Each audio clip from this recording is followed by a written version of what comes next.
When you picture the Spanish conquistadors, you probably see soldiers in steel armor, marching under the flag of the Spanish crown. But that's not the whole story.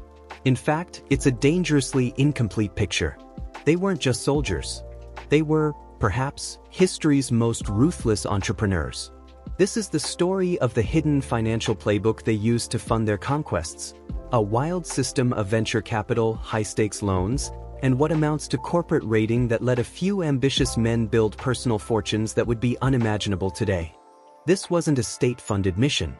It was a hostile takeover of an entire continent. Forget the idea of a professional army sent by a king. The reality is so much messier, and frankly, a lot more interesting. The Spanish conquest of the Americas was one of the biggest private enterprises in human history. It was a chaotic gamble, bankrolled not by the royal treasury, but by a network of dreamers, savvy investors, and merciless creditors. These men weren't just looking for glory and God, they were chasing a massive return on investment. So, how did they pull it off? How did a small group of guys, most of them not high-ranking nobles, finance huge expeditions capable of toppling entire empires? The answer is in a secret economic playbook that mixed medieval military ambition with the cutthroat logic of modern finance. So let's pull back the curtain and dissect that playbook. These are the hidden lessons in power, money, and success from one of history's darkest chapters. Section 1. The Conquistador as an Entrepreneur. To really get the secret economy of the conquistadors, you have to erase the image of a disciplined, state-funded army. Think of it more like a startup. A very, very violent startup.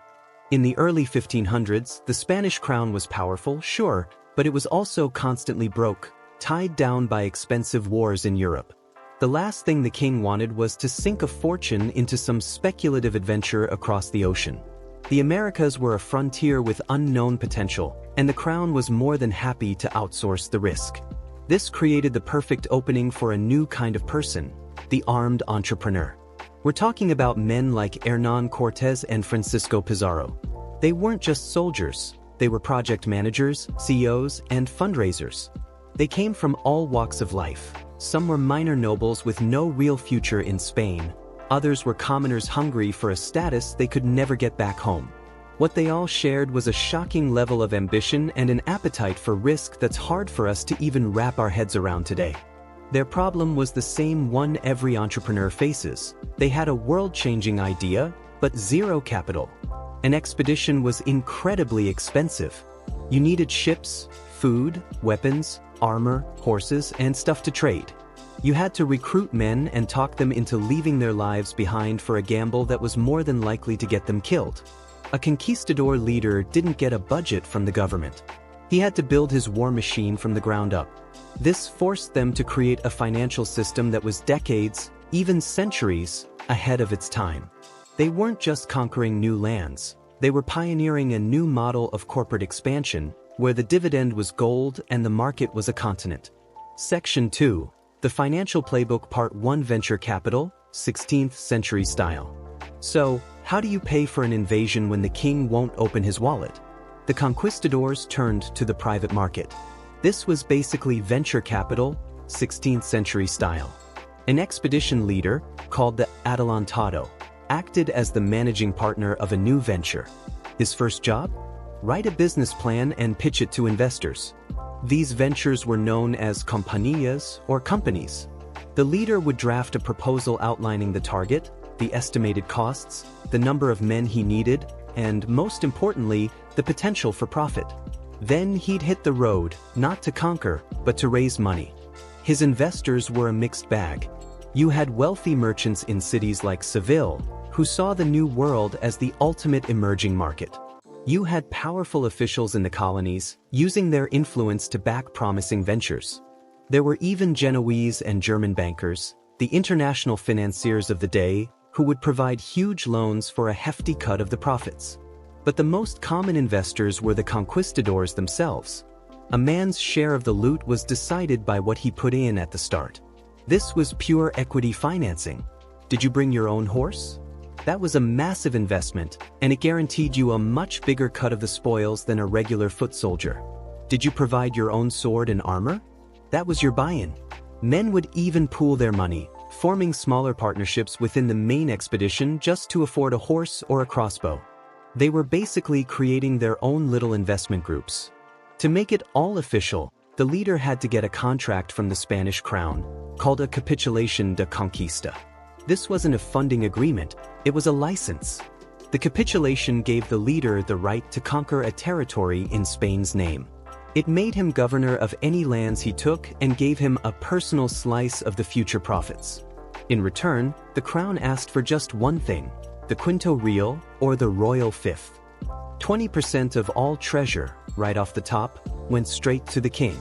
This was the crown's genius move. It kept control and made a fortune without risking a single peso of its own. It was the ultimate royalty deal, turning conquest into a state-sanctioned, privately funded franchise operation. Section 3. The Financial Playbook Part 2. Debt, Leverage, and Skin in the Game. Equity financing often wasn't enough. The amount of capital needed for these expeditions was so huge that leaders had to use another powerful financial tool, debt. Conquistadors were masters of leverage, borrowing enormous sums of money to get their operations off the ground, betting that the future plunder would more than cover what they owed. Hernán Cortés is the perfect example. To fund his trip to Mexico, he didn't just sell off his own lands in Cuba, he went deep into debt with local merchants. He was all in. This level of personal investment was crucial. This system explains the frantic, almost insane, urgency of the conquistadors. When they melted down the beautiful gold art of the Aztecs and Incas into crude bars, it wasn't just mindless destruction. It was liquidation. They had to create standardized, easy-to-transport bullion that could be weighed, divided, and used to pay off their debts. The priceless cultural value of these objects meant nothing, only the market value of the raw metal mattered to their balance sheet. They weren't just conquerors, they were like receivers in a brutal bankruptcy, liquidating the assets of entire civilizations to make their shareholders and creditors whole. This ruthless financial logic is what fueled the relentless pace of the conquest. If you're finding this look into history's hidden financial secrets valuable, do us a huge favor and hit that like button and subscribe to History's Wealth Playbook. It really helps us keep digging up the economic secrets behind the world's greatest empires. Your support is our most valuable asset. Section 4. Building the Empire, the Results. With their expeditions funded, the conquistadors sailed off and pulled off their hostile takeovers with shocking speed. In 1521, Hernán Cortés, with just a few hundred Spaniards and thousands of allied native warriors, brought down the Aztec Empire, a civilization of millions. A decade later, Francisco Pizarro, with less than 200 men, did the same to the Inca Empire, the largest in the Americas. The return on investment was staggering. After Pizarro captured the Inca Emperor Atahualpa, he demanded a ransom. The Incas filled a room 22 feet long and 17 feet wide once with gold and then twice more with silver. After melting it all down, and after the crown took its 20% cut and the big creditors got paid, the rest of the loot was divided up. The division was a formal, business-like process. A record keeper carefully noted each man's initial investment, his horse, his weapons, his rank, and calculated his share. A cavalryman, who had invested more with his horse, got more than double the share of a foot soldier. Pizarro himself, as the main stakeholder, became fantastically wealthy overnight. The original investors back in Panama and Spain saw returns that would make any modern tech investor jealous. But the real wealth wasn't the initial plunder. It was in the assets they seized. The true genius of the conquistadors' economic model was the shift from just looting to long-term production.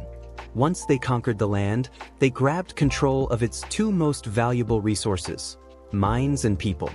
The Spanish quickly found and took over the enormous silver mines of Potosí in modern-day Bolivia and Zacatecas in Mexico. These weren't just treasure chests. They were revenue-generating assets that would pump silver into the world economy for centuries. And to work these mines, and the huge farms they were granting themselves, they created the encomienda system. This system gave a conquistador the right to the labor of a certain number of native people. In theory, it was about protecting them and teaching them Christianity. In reality, it was a form of serfdom that gave the conquistadors a free labor force to work their new assets. Men who had shown up in the Americas with nothing but a sword and a pile of debt were now the new nobility. Section 5. The inevitable downfall, the twist. But here's the twist. The very system that powered the conquest also planted the seeds of its own destruction, and Spain's. The single-minded pursuit of wealth created a culture of extreme greed and paranoia that eventually turned the conquerors against each other. With so much silver flooding the market, the value of money itself dropped, and prices for everyday goods across Europe shot through the roof. This runaway inflation crippled Spain's domestic economy. Spanish industries couldn't compete with cheaper goods imported from places like France or the Netherlands, which were being bought with all that New World silver. The Spanish crown, now fantastically rich, used its silver to fund one pointless war after another in Europe instead of investing in its own country. Spain became a nation that was rich in cash but poor in everything else. It had tons of capital but no capacity to produce anything. The wealth dug up by the conquistadors flowed through Spain like water through a sieve, ending up in the pockets of Dutch bankers and English merchants. The secret economy of the conquistadors had made them and the crown rich in the short term, but in the long run, it hollowed out the Spanish Empire from the inside, leading to its long, slow decline. They had pulled off the world's greatest acquisition but had utterly failed at wealth management. Conclusion: the Spanish conquistadors were not just soldiers. They were financial pioneers. They built a ruthless and stunningly effective economic engine fueled by private investment, debt, and the promise of unimaginable riches.